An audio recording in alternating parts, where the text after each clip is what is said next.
بسم اللہ الرحمن الرحیم۔ معاملہ سنگین سے سنگین تر ہوتا جا رہا ہے۔ کہتے ہیں کہ شہباز شریف حکومت کے پاس بہت کم ٹائم رہ گیا ہے۔ حکومت ہے کہ وہ ڈٹ گئی ہے، اس نے کہا ہے کہ ہم سول بالادستی کی جنگ لڑیں گے۔ یہ ہے پی ڈی ایم کی تمام جماعتیں جو کہہ رہی ہیں کہ اب ہم سول بالادستی کی جنگ لڑیں گے۔ حکومت جو اقدام اٹھانے جا رہی ہیں بہت سنگین ہوں گے اور معاملہ سنگین سے سنگین تر ہوتا جائے گا۔ حکومت آج قومی اسمبلی میں کہہ رہی ہے کہ ہم قرارداد لائیں گے۔ یہ کیسے پاسبل ہے کہ سپریم کورٹ کے جج کوئی فیصلہ دے اور حکومت اس کے خلاف قرارداد لگا کے اس فیصلے کو اڑا دے؟ ایسا ممکن نہیں ہے۔ پھر یہ بھی کہا جا رہا ہے کہ تینوں ججز کے خلاف ریفرنس بھی دائر کیا جائے گا، اور ہاں آپ قرارداد بھی لے کے ہیں، آپ ریفرنس بھی دائر کریں، کیونکہ حکومت نے اب فیصلہ کر لیا کہ ہم نے کسی بھی صورت الیکشن نہیں کروانے۔ کل سارا دن اسلام آباد میں میٹنگز ہوتی رہیں، اسلام آباد میں بہت سی خبریں گرد و نما میں گونجتی رہیں۔ کہیں یہ بھی خبر تھی کہ شہباز شریف حکومت نے فیصلہ کر لیا کہ وہ اسمبلیاں تحلیل کریں گے اور الیکشن کا بائیکاٹ کر دیں گے، جتنی بھی پی ڈی ایم کی جماعتیں ساری الیکشن کا بائیکاٹ کر دیں گی۔ اب یہ ہے شہباز شریف حکومت کا لالی پاپ جو شہباز شریف حکومت کو دیا جا رہا ہے کہ پی ڈی ایم کی تمام جماعتیں وہ بائیکاٹ کر دیں گی۔ حکومت اب ہونے کیا جا رہا ہے، معاملہ سنگین سے سنگین تر کیوں ہونے جا رہا ہے، وہ یہ ہے کہ حکومت اس ٹائم قومی اسمبلی میں قرارداد بھی لے کے آئے گی اور وہ قرارداد میں مذمت کرے گی اس فیصلے کی، جیسے وہ کہہ رہے کہ ہم سول بالادستی کی بات کر رہے ہیں، یہ فیصلہ 4-3 سے تھا اور ہمارا کوئی بھی موقف نہیں مانا گیا، سنا نہیں گیا، تو ہم اس فیصلے کو نہیں مانیں گے۔ لیکن دوسری طرف الیکشن کمیشن نے کل ہی کہا ہے کہ جی سپریم کورٹ کے فیصلے پہ مکمل طور پہ عمل درآمد کیا جائے گا اور ہوگا۔ یہ ہے الیکشن کمیشن۔ حکومت نے کل شہباز شریف صاحب نے آرمی چیف سے بھی ملاقات کی ہے، اس کے بعد معاملات کس سمت میں جائیں گے یہ تو آنے والا وقت بتائے گا، کیونکہ اب لگتا یہ ہے کہ شہباز شریف حکومت کے پاس زیادہ وقت نہیں ہے۔ جس طرح کی بخلاہٹ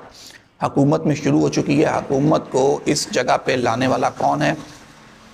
یہ حکومت کو کیا حکومت کے ساتھ کیا ہوگا، کیا حکومت اپنا بیانیہ بنانے کے لیے کوئی نیا محاذ رائی شروع کر رہی ہے، کیا مسلم لیگ نون نئے بیانیے کی تلاش میں، جو پچھلے 1 سال سے بیانیے کی تلاش میں تھی تو اس سے 1 سال میں کوئی بیانیہ نہیں مل سکا، شاید اب وہ بھی نیا بیانیہ لے کے ابھر سکے۔ دوسری طرف اگر ہم دوسری طرف دیکھیں تو پیپلز پارٹی فریال تارپور صاحب نے کل اجلاس کی صدارت کی، انہوں نے پنجاب کے جتنے بھی ان کے سینئر لیڈرشپ تھی ان کے ساتھ اجلاس میں شرکت کی اور انہوں نے کہا کہ جی ہم پنجاب میں بھرپور الیکشن میں حصہ لیں گے، ہر سیٹ پہ اپنا بندہ کھڑا کریں گے اور کسی بھی جماعت کے ساتھ الائنس نہیں کریں گے۔ مختلف ڈویژن کے ساتھ Multan division, Sahiwal division, Bahawalpur division اور ادھر گجرات اور دوسری سائڈ پہ گجرانوالہ ڈویژن میں بھی انہوں نے اپنے کینڈیڈیٹس فائنل کیے ہیں اور وہ تقریباً فائنل کر چکے ہیں اور الیکشن میں بھرپور طریقے سے حصہ لینے جا رہے ہیں۔ دوسری طرف آصف علی زرداری اور بلاول نے بھی کل اجلاس کی صدارت کرنی تھی اور انہوں نے اجلاس کی صدارت کی۔ تو اب دیکھنا یہ ہے کہ ایک طرف پیپلز پارٹی اپنے الیکشن کے کینڈیڈیٹ فائنل کر رہی ہے اور دوسری طرف حکومت کو یہاں تک سپورٹ کر رہی ہے کہ آپ ریفرنس بھی لے کے آئیں، آپ اسمبلی میں قرارداد بھی پیش کریں، کیونکہ حکومت کل ساری رات جو پچھلی رات گزری ہے، حکومت نے پلان کیا تھا سپریم کورٹ پہ حملہ کرنے کا کہ کسی طرح سپریم کورٹ کے پہ حملہ کیا جائے، لیکن وہ حملہ صرف اتنا ہی ہوا۔ کل مریم نواز صاحبہ نے راولپنڈی کے بار کے جو وکلاء سے خطاب کیا، اگر آپ نے وہ خطاب سنا ہوگا تو آپ کو آئیڈیا ہو گیا ہوگا، لیکن کس طرح ایک لیڈر سپریم کورٹ کے جج کی اس طرح توہین کرے یہ میرا خیال ہے پاسبل نہیں ہے۔ لیکن وہ بار کے جو وکلاء تھے ان کی تعداد کیا تھی اور جو ویڈیوز آ رہی ہے اس پہ تو ہم بات ہی نہیں کرتے، کیونکہ یہ سب لوگوں کو پتہ ہے کہ وہ بار جو تھی راولپنڈی بار کا خطاب تھا وہ کہاں کیا گیا، وہ بار کے اندر کیوں نہیں ہو سکا، یہ ساری خبریں آپ تک پہنچ چکی ہوں گی، کیونکہ بار کے لوگوں نے اندر اپنے بار میں خطاب کرنے سے منع کر دیا تھا اور جو تعداد ہے جو ویڈیو سامنے آ رہی ہیں پیچھے کالا کپڑا لگایا گیا تھا، تو یہ سب کے سامنے۔ اب دوسری طرف کیا ہو رہا ہے وہ یہ ہے کہ سرگودا بار نے، گجرانوالہ بار نے جسٹس قاضی فائز عیسیٰ اور جسٹس منیب کے خلاف ریفرنس دائر کرنے کی درخواست دے دی ہے۔ انہوں نے واضح لکھا ہے، ان کا جو نوٹ نکلا ہے، جو ان کا لیٹر ایڈ پیڈ پہ لکھا ہوا ہے، جسٹس قاضی فائز عیسیٰ اور جسٹس منیب نے حکومت کا ساتھ دیا ہے اور وہ اس میں شامل ہیں جس میں کہ الیکشن نہ ہو سکے، جس میں راجہ ریاض شامل ہیں۔ اور آپ کو جہاں راجہ ریاض کی بات ہے، راجہ ریاض صاحب کو میرا خیال عزت راس نہیں ہے، جس طرح کی انہوں نے کل تقریر کی، انہوں نے اسمبلی میں عمران خان صاحب کو جو ان کے لیے لفظ استعمال کیے، میرا خیال ہے راجہ ریاض بھی اپنے آخری سیاست کا مزہ لے رہے ہیں اپنی اسمبلی میں۔ میرا خیال ہے آخری بار وہ اس کا بھرپور مزہ لینا چاہ رہے ہیں۔ کل ایک اپوزیشن لیڈر کی سپیچ نہیں تھی بلکہ ایک نون لیگ کے ٹکٹ ہولڈر کی سپیچ آپ کو نظر آ رہی تھی کہ کس طرح ایک نون لیگ کا ٹکٹ ہولڈر پھڑپھڑا رہا ہے اور کس طرح وہ کوشش کر رہا ہے کہ الیکشن جو ہیں وہ اس ملک میں ہوئی نہ اور یہ اسمبلی کم از کم 1 یا 2 سال کے لیے کر دی جائے۔ اب جہاں تک بات تھی ایمرجنسی لگانے کی کہ ایمرجنسی لگا دی جائے گی، تو حکومت ایمرجنسی بھی نہیں لگا سکی۔ اب حکومت آ گئی ہے قراردادوں تک کہ وہ قرارداد لے کے آئے گی۔ حکومت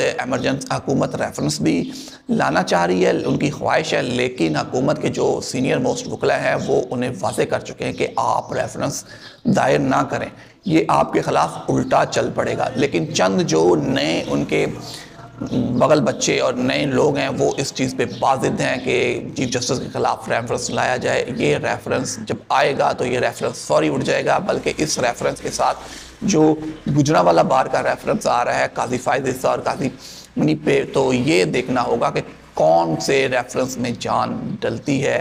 حکومت اس ٹائم اتنی پوزیشن میں نہیں ہے کہ وہ آئین میں ترمیم تو کر سکتی، نئی قانون سازی کرنے کے لیے عدالتوں کے خلاف آپ کو 2/3 اکثریت چاہیے ہوتی ہے، جو حکومت کے پاس اس ٹائم نہیں ہے۔ تو بات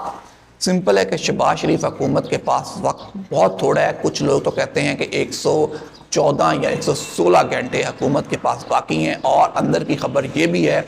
بہت سے ذرائع سے یہ خبر ہے کہ چودھری پرویز الہی چپکے سے اپنا کام مکمل کر چکے ہیں۔ چودھری پرویز الہی حکومت کو بہت جلد ایک بہت بڑا سرپرائز دینے والے ہیں۔ چودھری پرویز الہی نے جو کام کرنا تھا انہوں نے چپکے سے وہ کام ڈال دیا ہے۔ جو ذمہ داری عمران خان صاحب نے چودھری پرویز الہی کو دی تھی، انہوں نے وہ ذمہ داری من پوری کر دی ہے، اور بہت جلد حکومت کو بہت بڑا سرپرائز ملنے والا ہے، کوئی بہت بڑی پریس کانفرنس ہونے والی ہے۔ تو یہ حکومت کے لیے معاملات غمگین سے غمگین ہوتے جا رہے ہیں۔ حکومت اپنے اتحادیوں کو 24 گھنٹے ساتھ لے کے بیٹھی ہوئی ہے کہ شاید کوئی اتحادی ادھر سے ادھر نہ ہو جائے۔ حکومت ہر بات اپنے اتحادیوں سے مشاورت کے بعد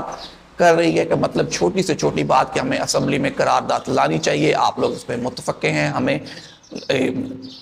چیف جسٹس کے خلاف ریفرنس دائر کرنا چاہیے۔ تمام اتحادیوں کو مسلم لیگ نون اس ٹائم اپنے ساتھ ملا کے چلنا چاہ رہی ہے، کیونکہ سارا بوجھ مسلم لیگ نون اپنے کندھوں پہ نہیں لینا چاہ رہی، کیونکہ جب یہ سارا بوجھ مسلم لیگ نون کے کندھوں پہ گرے گا تو مسلم لیگ نون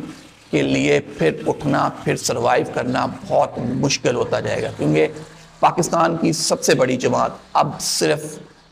اتنی چھوٹی ایک جماعت رہ گئی ہے جس نے پچھلے 1 سال پہلے وہ اتنی مقبولیت کی بھی تھی کہ اگر وہ الیکشن لڑتے تو پاکستان میں تو شاید پنجاب میں وہ اپنی حکومت بنانے میں کامیاب تھے، اور یہ سروے کہتے تھے کہ پنجاب میں مسلم لیگ نون کی حکومت بنے گی، قومی اسمبلی میں بھی واضح اکثریت لے سکتی تھی، اگر تحریک انصاف بھی اکثریت لیتی تو مارجن بہت کم ہوتا۔ لیکن اب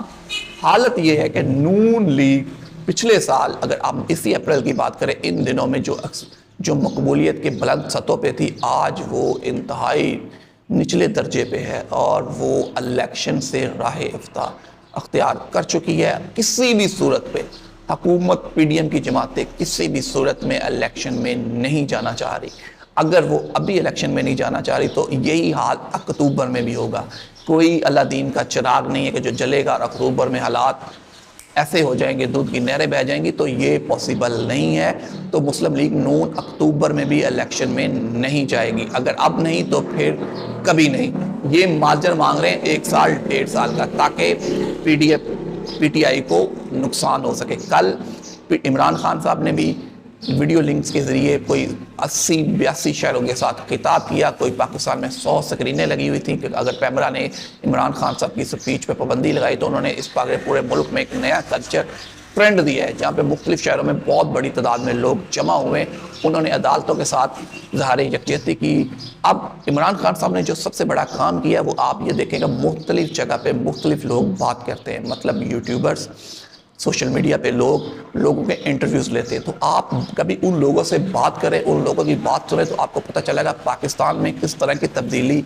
رونما ہوئی ہے۔ لوگوں کو سمجھ آ چکی ہے، لوگوں کو اب آرٹیکلز کا پتہ چل چکا ہے، لوگوں کو مہنگائی کی اصل وجہ پتہ ہے، لوگوں کو ڈالرز کے ریٹ کا پتہ ہے، لوگوں کو بہت سی چیزوں کا پتہ چل چکا ہے۔ یہ شعور عمران خان نے دیا ہے۔ لوگ میڈیا پہ آنے کے لیے بہت سی چیزوں پہ ریسرچ کر کے آتے ہیں، چھوٹے چھوٹے بچے، فیملیز۔ میں نے کل لبرٹی چوک میں وزٹ کیا، دیکھا تو لوگ خود سے آئے ہوئے تھے، ایسا نہیں تھا کہ لوگوں کو گاڑیاں بھر بھر کے لگایا گیا۔ ایک دن پہلے کی کال تھی اور فوراً لوگ لبرٹی چوک میں جمع ہو گئے، فیملیز تھی، بچے تھے تو بزرگ تھے، سینئر سٹیزن تھے، تو اچھی پڑھی لکھی فیملیز تھی۔ اگر آپ ان سے بات کریں تو وہ جس چیز پہ بات کرتے ہیں تو وہ بالکل ٹھیک بات کرتے ہیں۔ اس طرح نون لیگ کے جلسوں میں ہمیں وہ چیزیں نہیں ملتی۔ تو یہ ایک المیہ ہے، نون لیگ کے لیے سوچنے کا مقام ہے، مریم نواز صاحبہ کا سوچنے کا مقام ہے۔ مریم نواز صاحبہ کو نقل اتارنے سے فرصت ملے تو وہ اپنی پارٹی کے بارے میں سوچے۔ یہ ہنا پرویز بٹ صاحب کا کام نہیں ہے کہ وہ یوتھ کو آرگنائز کر لیں گی، وہ یوتھ کوارڈینیٹر بن گئی ہیں تو اس کا مطلب یہ نہیں ہے کہ پنجاب کی یوتھ آپ کے پیچھے آ جائے گی۔ اس کے لیے مریم صاحبہ کو سوچنا پڑے گا، اپنی پالیسیوں پہ دوبارہ سے بیٹھ کے سوچنا پڑے گا، غور کرنا پڑے گا، تاکہ مسلم لیگ نون کو جو جس جگہ پہ تھی اس جگہ پہ واپس آ سکے۔ ہم دیکھتے ہیں کل آج کا جو قومی اسمبلی کا اجلاس ہے، قرارداد لگاتے ہیں، اس کے بعد کیا صورتحال ہوتی ہے اس پہ ہم بات کریں گے کل۔ فی الحال کے لیے اتنا، ابھی مجھے دیجیے اجازت، اللہ حافظ۔